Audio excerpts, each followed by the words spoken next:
Oi, tudo bem? Eu sou o Prof. Guto e está começando agora a nossa primeira aula de literatura.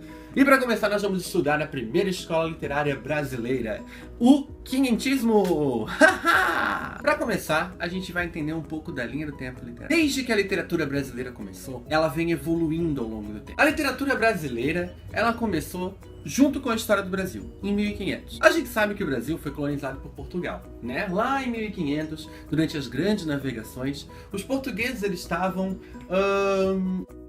explorando o mundo, né? Quando descobriram o Brasil. A história, ela tá mais ou menos escrita neste livro aqui, Os Lusíadas. É a grande epopeia da língua portuguesa. O maior livro de língua portuguesa escrito até hoje. Aquele livro considerado clássico dos clássicos, né? A grande obra-prima da nossa língua. Então, Os Lusíadas. Ele foi escrito antes do nosso descobrimento e conta a história das navegações, em que Portugal descobriu o Brasil. Eu não sou especialista em desenho, mas eu vou tentar. Ai, que beleza! Então esse é o nosso mapa mundo. Tá certo? Tá parecido? Não, não tá. Então vamos tentar entender isso aqui. Aqui tava Portugal, beleza? Portugal, por ser aqui, né, um litoral e etc., ele tinha suas vantagens naquela época de navegação. Se a gente parar para pensar aqui que Portugal, naquela época, começou a investir nas grandes navegações e faziam comércio, compravam mercadorias com a Índia. Então eles faziam esse trajeto aqui. No meio do caminho, em uma dessas navegações, eles se perderam numa tempestade que aconteceu aqui e vieram parar no Brasil. Foram parar em Porto Seguro, lá na Bahia, cidade do axé, da cachaça, da putaria. Vieram parar em Porto Seguro e foi aqui que a nossa história começou. Nessas embarcações, a gente vai ter Pedro Álvares Cabral, que é o líder das embarcações. Mas assim, não tinha só a caravela dele, tinha umas 40 caravelas. Então Pedro Álvares Cabral, ele era o líder. Lá em cima das caravelas, já viram uma caravela? Tem um barquinho assim. E lá em cima da caravela tem um lugarzinho onde uma pessoa ficava de castigo. Aquele lugarzinho se chamava Casa do Caralho. Verdade, a Casa do Caralho.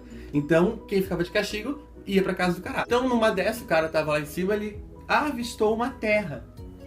E ele gritou, terra à vista. A lenda diz que foi Pedro Álvares Cabral que fez isso, mas é bem provável que ele estivesse lá embaixo, dormindo, bem de boa, enquanto os outros estavam se ferrando e trabalhando para poder fazer as caravelas andarem. Quando então descobriram esse lugar, essas caravelas, Pedro Álvares Cabral pousou e encontrou o Brasil, encontrou os nossos índios. Quando chegou aqui, ele deu de cara com uma terra muito bonita, uma natureza maravilhosa, as indianas lá com os tetão balançando, os índios com o saco balançando lá embaixo, coisa maravilhosa. E tudo isso foi escrito por Pero Vaz de Caminha. Já ouviram falar no Pero Vaz de Caminha? Pero Vaz de Caminha é este cara aqui, ó. Ele escreveu este livro, não é este cara, né? Que isso aqui é um livro. Deixa eu ver se tem foto dele aqui. Não tem foto dele aqui. Então, Pero Vaz de Caminha escreveu uma carta, que ele era o escrivão das caravelas, ele que estava registrando tudo que acontecia, e ele então registrou e descobriram o Brasil. Diz que descobriram essa terra. Mandou essa carta para o rei de Portugal, e essa carta aqui então é considerado o nosso primeiro registro literário. Essa carta aqui. A primeira literatura escrita no Brasil. É o que fala do nosso descobrimento.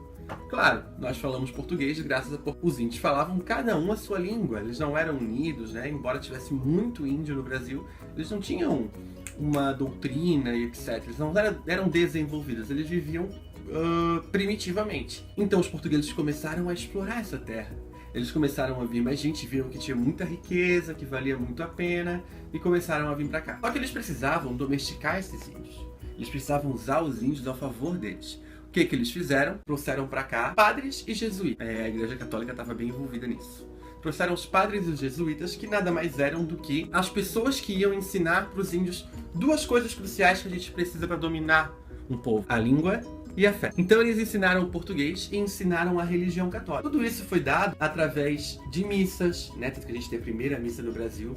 Eles realizavam também teatrinhos para poder mostrar para os índios como é que eles tinham que viver. Então, assim, nos teatrinhos geralmente era o bem contra o mal, e o bem era aquele que obedecia aos portugueses, o bem era aquele que ia pro céu depois de explorar bastante a terra, fazer bastante coisa pros portugueses, e o mal era aquele desobediente, aquele que não tava nem aí, eles eram bem manipuladores mesmo. A gente tem, então, vários registros literários, vários textos que vivem até hoje dessa época. E esses textos, eles estão divididos em duas categorias: os textos de literatura informativa e os textos de literatura pedagógica, aquela literatura de doutrinação.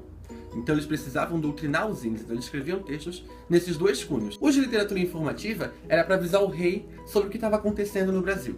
Os pedagógicos era para ensinar os índios a falar o português e a acreditar na Igreja Católica. Então são esses dois tipos de literatura que vão se destacar nessa época. Então as coisas que a gente não pode esquecer sobre o descobrimento é esse processo de descoberta do Brasil, o processo de que o Pedro Álvares Cabral explorou as nossas terras e, claro, as partes literárias em que a literatura jesuíta, informativa e pedagógica vai aparecer. Ah, e não se esqueça de se inscrever nesse canal para continuar recebendo as aulas, né? Se inscreve aqui embaixo, deixa o like e compartilha com os seus amigos que também estão estudando literatura.